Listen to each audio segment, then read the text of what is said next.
Hello missy, welcome back to my channel. आज का हमारा लेक्चर रहेगा Jablonski diagram, excitation of electron. आज हम उसके बारे में देखेंगे, हम उसका इंट्रोडक्शन देखेंगे, उसके कुछ टर्म्स देखेंगे, डेफिनेशंस, और हम उसका देखेंगे एक जेबलॉन्स्की डायग्राम और उसके पाथ के बारे में हम पढ़ेंगे। ये बहुत ज़्यादा इंपॉर्टेंट क्वेश्चन है, इसलिए मैं आपको ये कवर करा रही हूँ। अगर आप नए हैं तो मेरे चैनल को सब्सक्राइब कर लीजिए और बेल आइकन को प्रेस कर लीजिए, जिससे कि आपको सारी पढ़ाई की लेटेस्ट वीडियोस मिलती रहें। और अगर आपको मेरी वीडियोस अच्छी लगती हैं तो उसको लाइक और शेयर करना ना भूलें। तो चलो शुरू करते हैं अपना लेक्चर आज का, जो है Jablonski diagram, excitation of electron. इसका इंट्रोडक्शन, इसके इंट्रोडक्शन में क्या लिखा हुआ है? When radiation are incident on certain substances, जब रेडिएशंस इंसिडेंट होती हैं किसी सर्टेन सब्सटेंसेस पे, some of the electrons may absorb energy and jump to the higher levels. कुछ इलेक्ट्रॉन्स जो होंगे वो एनर्जी को एब्जॉर्ब कर लेते हैं और जंप कर लेते हैं हायर लेवल्स में। The electrons may return to the ground state और may bring about a chemical change. जो इलेक्ट्रॉन्स होंगे या तो वो रिटर्न हो सकते हैं उसके ग्राउंड स्टेट में, या वो एक केमिकल चेंज को लाते हैं उसके अंदर। ये है इसका इंट्रोडक्शन। मैं आपको एक बार और समझाती हूँ। जब रेडिएशन इंसिडेंट होती है किसी सर्टेन सब्सटेंसेस पे, तो जो कुछ इलेक्ट्रॉन्स होंगे तो वो एब्जॉर्ब कर देते हैं एनर्जी और जंप कर लेते हैं हायर लेवल में।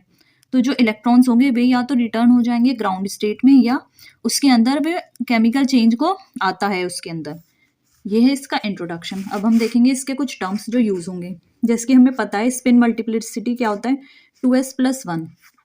अगर सिंगलेट ग्राउंड स्टेट है तो उसकी स्पिन मल्टीप्लिसिटी होगी 1, और अगर ट्रिपलेट एक्साइटेड स्टेट है तो इट हैज़ स्पिन मल्टीप्लिसिटी 3। अगर ट्रिपलेट एक्साइटेड स्टेट होगा तो उसकी जो स्पिन मल्टीप्लिसिटी होगी वो 3 होगी, और अगर सिंगलेट ग्राउंड स्टेट होगा तो उसकी स्पिन मल्टीप्लिसिटी होगी 1। ये हैं उसके कुछ टर्म्स जो हम जेबलॉन्स्की डायग्राम में यूज करेंगे। अब हम देखेंगे जेबलॉन्स्की डायग्राम की definitions. Excited molecules returns to the ground state by emitting energy in a number of ways is called Jablonski diagram। इसकी डेफिनेशन के अकॉर्डिंग जो एक्साइटेड मॉलिक्यूल्स होते हैं वो रिटर्न हो जाते हैं ग्राउंड स्टेट में और एमिट कर देते हैं कुछ एनर्जी बहुत सारे वेज में। इसी को हम जेबलॉन्स्की डायग्राम कहते हैं। मैं आपको एक बार और समझाती हूँ। एक्साइटेड मॉलिक्यूल्स जो होंगे वो रिटर्न हो जाते हैं उसके ग्राउंड स्टेट में और एमिट कर देते हैं एनर्जी को बहुत सारे वेज में। इसी को हम जेबलॉन्स्की डायग्राम कहते हैं। नेक्स्ट पेज में हम जेबलॉन्स्की डायग्राम के बारे में पढ़ेंगे। ये छोटा सा इसमें वो दिया हुआ है एक डायग्राम। ये देखिए सिंगलेट ग्राउंड स्टेट, यह है सिंगलेट एक्साइटेड स्टेट। उसके बाद में change off spin orientation, spin की ओरिएंटेशन चेंज हो जाएगी, और यह है ट्रिपलेट एक्साइटेड स्टेट। ये एक छोटा सा डायग्राम है और ये उसकी एनर्जी दिखाई हुई है कि E(S1) की सबसे ज़्यादा होगी, फिर E(T1) की होगी, फिर E(S2) की ज़्यादा होगी E(T2) से, और ऐसे ही ये चलता रहेगा। यह है एक इसका डायग्राम। अब हम देखेंगे इसका जो मेन डायग्राम है। ये देखिए Jablonski diagram showing excitation of molecules and their return to the ground state by different paths. ये डायग्राम है जेबलॉन्स्की डायग्राम का, जिसमें वो बत दिखा रहा है कि एक्साइटेशन, मॉलिक्यूल का एक्साइटेशन कैसे होता है और वो जब रिटर्न होता है डिफरेंट वेज में। ये देखिए मैं आपको इसे समझाऊंगी। ये है S0 जो है सिंगलेट ग्राउंड स्टेट, यह है S1, यह है S2, यह है S3। ये सारी हैं सिंगलेट एक्साइटेड स्टेट, और यह है T1, T2 और T3। ये देखिए ये एब्जॉर्प्शन होगा, यहाँ से यहाँ जाएगी, फिर यहाँ S1, S2 और S3 में। उसके बाद में इसके ये 4 पाथ हैं। देखो यह है पाथ 1, यह है पाथ 2 जो है फ्लोरेसेंस, यह है पाथ 3 और यह है पाथ 4 जो है फॉस्फोरेसेंस। देखिए ये यहाँ पे है inter system crossing, inter system crossing, internal conversion और इंटरनल कन्वर्जन। ये है इसका डायग्राम। अब हम देखेंगे इसके पाथ। ये आप देख रहे होंगे कि ये कर्ली लाइन है और ये स्ट्रेट लाइन है, तो इसका भी एक मतलब होता है। मैं आपको ये समझाऊंगी। यहाँ पे लिखा हुआ है यह है पाथ 1। पाथ 1 जो ये है, जो वो यहाँ से S1 से S0 में आएगा, यहाँ से यहाँ में आएगा। ये देखिए path 1, if the molecule emits rest of the energy also in the form of heat, the whole process becomes non radiative shown by wavy line. ठीक है, पाथ 1 ये दिखा रहा है कि अगर जो मॉलिक्यूल होगा वो एमिट करता है जितनी भी एनर्जी है वो भी हीट के फॉर्म में, तो जो पूरा प्रोसेस होगा वो नॉन रेडिएटिव होगा। और ये देखिए जो भी नॉन रेडिएटिव प्रोसेस होगा वो वेवी लाइन में दिखाएंगे हम, वेवी लाइन या कर्ली लाइन। ये देखिए वेवी लाइन है, ये नॉन रेडिएटिव प्रोसेस है। और ये जो पार्ट 3 होगा ये भी नॉन रेडिएटिव प्रोसेस होगा। ये देखिए यहाँ पे भी इसमें लिखा होगा इन द फॉर्म ऑफ हीट। अगर हीट के फॉर्म में वो होगी, एमिट होगी एनर्जी, तो वो नॉन रेडिएटिव होता है प्रोसेस, और वो शोन करते हैं हम वेवी लाइन से।